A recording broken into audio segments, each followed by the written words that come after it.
चलिए बच्चों, next example हम स्टार्ट करते हैं। Next example cost of capital के अंदर सी तीन कंपनी आपको दी है। इसका नाम है ओम, एक है जय, एक है जगदीश। इक्विटी शेयर कैपिटल 10 रुपए का है। नंबर्स ऑफ इक्विटी आपको दे दी है 40,000। डिविडेंड पर शेयर डीपीएस दे दिया है 2.70। मार्केट प्राइस दिया है 15। डिबेंचर 100 रुपए के हैं जो जय और जगदीश में है। और नंबर दे दिए हैं। रेट ऑफ इंटरेस्ट दे दिया है 10%, 8% एंड मार्केट प्राइस पर शेयर दे दिया है आपको 125। एंड यहाँ पे मार्केट प्राइस पर डिबेंचर दे दिया है 125 एंड 80। ठीक है, क्या करना है आपको? आपको फाइंड करना है dividend. Assume that the company levels of dividend are generally expected to continue indefinitely and the income tax rate is 50%. You are required to compute weighted average cost of capital using market value weight. See, market value से find करना है in each of the company. चलिए, क्या पता चल रहा है? Market value से फाइंड करना है WACC। क्या वैरायटी, क्या है सोर्स में? वैरायटी क्या है? इक्विटी है और सिर्फ डिबेंचर है। और उसमें भी ओम में तो सिर्फ इक्विटी है। तो पहले पहले हम क्या करते हैं, तीनों कंपनी के अंदर फाइंड कर देते हैं कॉस्ट ऑफ इक्विटी। चलिए, कॉस्ट ऑफ इक्विटी फाइंड करना है। क्या क्वेश्चन में कहीं पे भी आपको ग्रोथ रेट बोला है? ना, क्वेश्चन में कहीं पे भी आपको ग्रोथ रेट बोला नहीं है। तो ऐसे केसेस में अगर आपको कॉस्ट ऑफ इक्विटी फाइंड करना हो, बेटा क्या फाइंड करना हो, ऐसे केसेस में अगर आपको कॉस्ट ऑफ इक्विटी फाइंड करना हो तो फॉर्मूला आती है dividend per share divide by market price पर शेयर इनटू 100। सिंपल। ग्रोथ तो है ही नहीं। अगर ग्रोथ होता तो यहाँ पे प्लस जी करता, ग्रोथ होता तो, लेकिन यहाँ प्लस जी करने की जरूरत नहीं है। ये हमारी हो गई फॉर्मूला। चलो, तीनों के लिए। ओम के लिए बताओ कि डिविडेंड पर शेयर ओम के लिए कितना था? 2.70। यहाँ लिखेंगे 2.70 ओम में, divide by market price is 15 into क्या कर देंगे 100।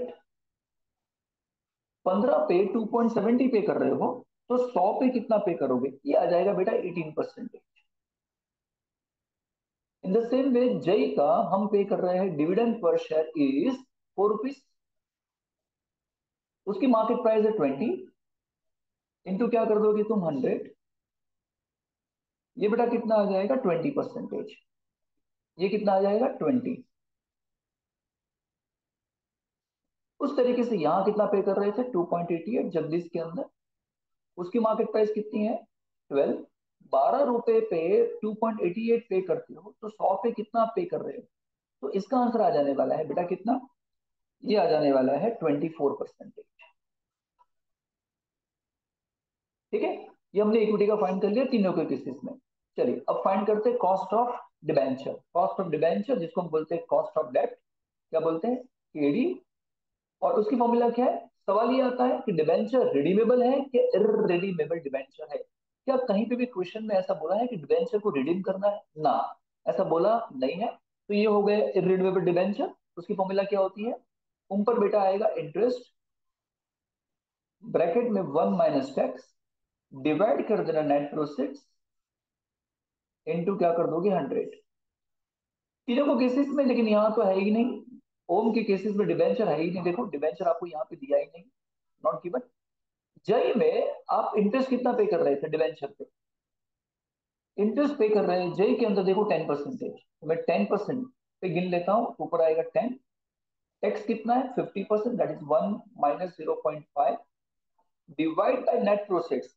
Divide by net proceeds. Net proceeds बोला है कितना है? यहाँ कहीं क्वेश्चन में नहीं बोला है। ना बोला है तो कितना ले लेगा सर? 100 रुपए। जितने पे इश्यू किया था उतने पे हम क्या करेंगे? हाँ, मतलब नेट प्रोसेड्स कितना लेंगे सर? 100। अभी करंटली मार्केट में 100 में अवेलेबल होगा, कुछ नहीं बोला होगा तो।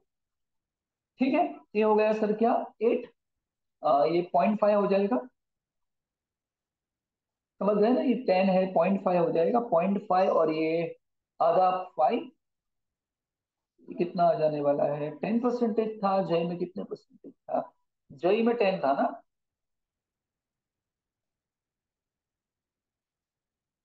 नेट प्रोसेस बोला है क्या? अच्छा, मार्केट प्राइस बोला है। सचिन क्या कर रहे हो?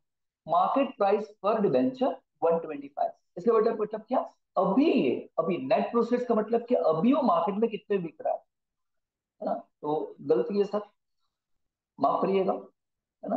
क्या करेंगे सर, यहाँ पे देखेंगे मार्केट प्राइस, नेट प्रॉफिट मतलब अभी वो मार्केट में कितने बिकेगा, 125 में। तो ये फिर आ जाने वाला है इसका आंसर 4%। उसी तरीके से जगदीश में यहाँ पे 8% दिया है, क्या लिखेंगे 8, 1 माइनस 0.5, ये अभी मार्केट में कितने बिक रहा है, 80 में बिक रहा है ना। हमने इश्यू किया था 100 पे, लेकिन बिक रहा है कितने में, 80 में। तो इसका आंसर आने वाला है सर 5%। 8 डिवाइड बाय दिस, ये आ जाएगा बेटा 5%, 0.4 हो जाएगा, फिर यस 5% डन। तो हमने ये फाइंड कर लिया। चलिए फटाफट अभी हम क्या गिन लेंगे, तीनों के केसेस में हमें तीनों के केसेस में weighted average cost of capital find करना है। तो ओम ने जहां पे सिर्फ इक्विटी से पैसे इकट्ठा किए हैं, है ना, उसका weighted average cost of capital क्या आता है, उसका सोर्स क्या था, इसका सिर्फ सोर्स क्या है, सिर्फ इक्विटी शेयर कैपिटल। उसकी मार्केट वैल्यू फाइंड करनी पड़ेगी आपको, ओम की मार्केट वैल्यू फाइंड करनी पड़ेगी। कैसे, देखो नंबर कितने थे बेटा, 40,000 नंबर है, तो 40,000 नंबर है, और एक शेयर, इक्विटी का एक शेयर मार्केट में कितने में बिकता है, 15 में बिकता है। इसका मतलब ये तो हो गया बेटा 60 लाख, सॉरी ये हो गया बेटा 6 लाख। कितना हो गया, 6 लाख, दूसरा कोई वैरायटी है नहीं, तो टोटल कितना हो जाएगा उसका, 6 लाख। जनरली हम इसका हम टोटल करते थे, लेकिन यहाँ पे सोर्स में अलग अलग वैरायटी नहीं है, तो यही पूरा पार्ट क्या हो जाएगा, 1, और प्रोपोर्शन में यही आ जाएगा 1। ठीक है, कॉस्ट आफ्टर टैक्स हमने फाइंड कर लिया था 18, 18 इंटू 1 ये हो जाएगा 18। तो weighted average cost of capital ओम का कितना है, 18%। ऐसी कंपनियां जो सबके सब पैसे ओनर से लाती है, इक्विटी से लाती है, उसका दूसरा कोई स्ट्रक्चर में दूसरा कोई भी कंपोजिशन नहीं है ना, तो उसका कॉस्ट कितना आता है, 18%। चलिए अब जय की बात करें, तो देखो जय ने दो चीज ली थी, जय लाए थे इक्विटी से पैसे, एंड जय डिबेंचर से भी पैसे लेके आए हैं। अब जो अपने कैपिटल स्ट्रक्चर में वैरायटी ऐड करता है, तो उसका कॉस्ट किस तरीके से आता है वो फाइंड करेंगे। बताओ, इक्विटी उसके थे कितने, 25,000, 25,000 नंबर है, अभी मार्केट में कितने में बिक रहा है, 20 में, मतलब ये बेटा हो जाएगा 5 लाख। इसकी मार्केट वैल्यू इक्विटी की कितनी होगी, 5 लाख। डिबेंचर फाइंड करते हैं, डिबेंचर के नंबर कितने थे, डिबेंचर के नंबर है 1,000। अभी मार्केट में बिकता कितने में है, अभी मार्केट में वो बिकता है कितने में, 125 में। ये रहा 125, देखो ये रहा 125 मार्केट प्राइस। ये बेटा हो गया 1,25,000। तो इसकी मार्केट वैल्यू टोटल कितनी हो रही है, 6,25,000 हो रहा है। ये जो कुछ भी टोटल आता है इसको हम क्या मान लेते हैं, 1, क्योंकि प्रपोर्शन फाइंड करना है। अब उस 6,25,000 में अगर 6,25,000 है ना, कुछ बच्चों को यहाँ तकलीफ होती है, मैं लिख देता हूँ, 6,25,000 अगर पूरा 1 पार्ट है, उसमें 5 लाख कितना होगा, तो होगा क्या, दिस इंटू दिस कर देना और डिवाइड बाय दिस कर देना। तो इसका आंसर आ जाएगा, है ना, ये आ जाएगा बेटा 5 लाख, और ये हो जाएगा 0.80, और ये हो जाने वाला है बेटा 0.20। कॉस्ट आफ्टर टैक्स हम फाइंड कर चुके हैं, इसका 20, और ये आ चुका है 4। Now this into this multiply करेंगे, तो ये आ जाएगा बेटा 16, और ये आ जाने वाला है बेटा 0.8। तो यहाँ टोटल हो जाने वाला है 16.8। देख रहे हो, यहाँ पे 6 लाख तुम्हारा था कैपिटल, तो कॉस्ट कितना आ रहा था, 18। यहाँ पे 6,25,000 है, ज्यादा फाइनेंस लिया है, फिर भी कॉस्ट कमा रहा है, देखो। तो अगर तुम वैरायटी अंडर ऐड करो, इक्विटी के साथ थोड़ा डिबेंचर भी ऐड करो, तो आपका weighted average cost of capital कम हो जाता है। ठीक है, चलिए तीसरे में जगदीश में, अगेन यहाँ पे क्या है, इक्विटी है, और यहाँ क्या है, डिबेंचर है।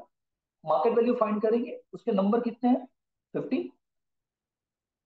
50,000 नंबर है, एक शेयर कितने में बिक रहा है, 12 में, तो ये हो जाएगा 6 लाख।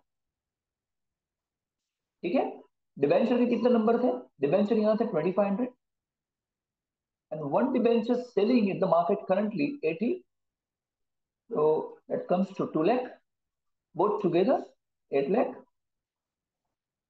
अब 8 लाख में मान लेता हूं पूरा वन पार्ट है, उसमें 6 लाख कितना होगा? तो ये हो जाएगा 0.75%, और ये बेटा हो जाएगा 0.25। कॉस्ट आफ्टर टैक्स यहाँ पे आ गया है 24%, और यहाँ हमको पता है 5%। 24 इंटू 75.75, तो ये हो जाएगा 18%, और ये हो जाने वाला है 1.25%। ऑल टुगेदर कितना हो जाने वाला है? 19.25%। तो हम कंक्लूड क्या कर सकते हैं? कंक्लूड ये कर सकते हैं कि जो कंपनी, जिस कंपनी ने, कंक्लूड कैसे करेंगे बेटा? देखो, जिस कंपनी ने, कैसे, जिस कंपनी ने सिर्फ इक्विटी लिया है, जिस कंपनी ने सिर्फ क्या लिया है? इक्विटी। ये रहा देखो, जिस कंपनी ने सिर्फ इक्विटी लिया है उसका कॉस्ट आ रहा है 18%। जिस कंपनियों ने इक्विटी और डेब्ट दोनों दिया है ना, और अलग अलग प्रोपोर्शन है, देखो यहाँ पे प्रोपोर्शन था 0.8 और 0.20, तो यहाँ पे कॉस्ट आ रहा है 16.8। और अगर ये प्रोपोर्शन कितना हो जाए, 0.75 0.25 हो जाए, तो यहाँ कॉस्ट आ रहा है 19.25। तो यहाँ पे भी कॉस्ट ज्यादा आ रहा है, यहाँ पे भी कॉस्ट ज्यादा आ रहा है, यहाँ पे कॉस्ट कम आ रहा है, देखो। तो ये प्रोपोर्शन डिसाइड करना है आपको कि आपके बिजनेस के लिए कौन सा प्रोपोर्शन सुटेबल होगा। तभी तो हम बोलते हैं कि financial management, management company to company, organisation to organisation क्या होगा, ये बेटा चेंज होगा।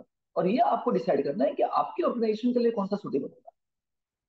ठीक है कि नहीं?